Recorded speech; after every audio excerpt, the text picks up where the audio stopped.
Story time! Everyone gathers in the clubhouse reading room.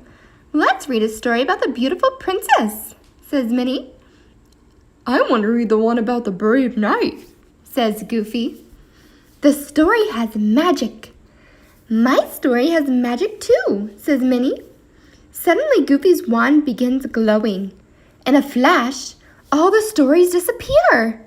Then Minnie and Goofy disappear. Minnie magically appears in a small house. Where am I? She wonders. And why am I wearing such dirty clothes?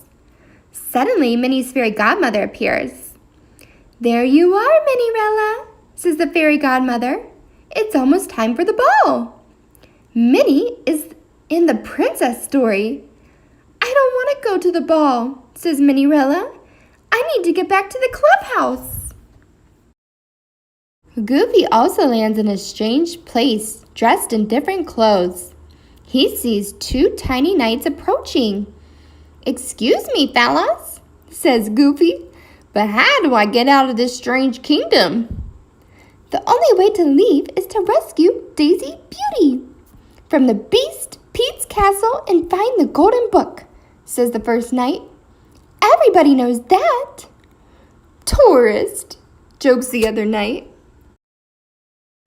Back in her story, Minnie-rella learns that the only way to get back home is to dance with a handsome prince. And I'm guessing that prince is at a fancy ball, asks Minnie-rella. And I'll need a fancy dress for a fancy ball? Right you are, says the fairy godmother. With a wave of her wand, she turns Minnie-rella's rag clothes into a beautiful gown.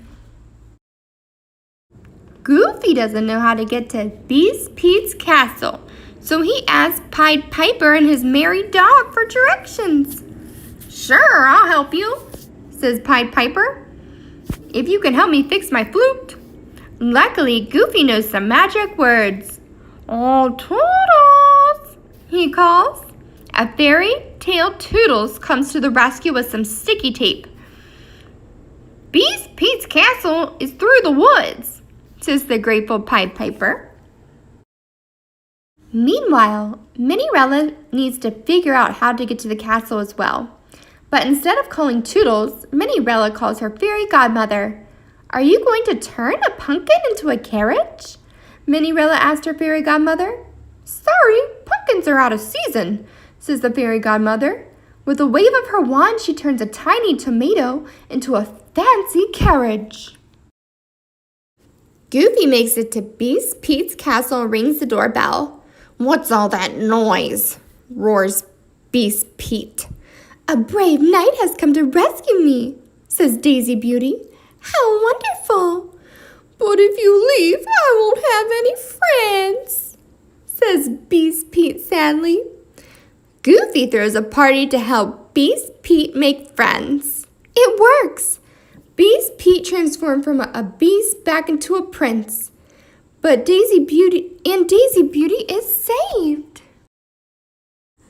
Minnie-rella finally makes it to the ball. She rushes around the party searching for a prince to dance with so she can go home. Finally, Minnie finds Prince Mickey. Let's boogie, she says. Prince Mickey and Minnie-rella dance and dance, but Minnie-rella doesn't go home. The story must not be over yet, says Minnie-rella. At Prince Pete's castle, Goofy finds the golden book. It's at the top of a tall shelf. Goofy uses balloons from fairy-tailed Toodles to float up and grab the golden book. But instead of going home, Goofy keeps floating up. What's that? Asks Prince Mickey. Minnie-rella looks up to see Goofy floating in the sky. Minnie-rella and Goofy are in the same story. Minnie-rella throws her glass slipper at Goofy's balloons. The balloons pop and Goofy floats to the ground. Goofy and Minnie-rella open the golden book together and poof, they are back at the clubhouse. Where have you been? Asked Mickey. Minnie giggles and said, Let's tell it together, Goofy. You go first. And they all lived happily ever after. Fairy tales. Fairy tales are great fun. Doo-dah, doo-dah. But our story time is done. Have a super day. Thanks for reading with us today, guys, on Kids Dream Toys. Don't forget to subscribe to our channel. Kids Dream Toys.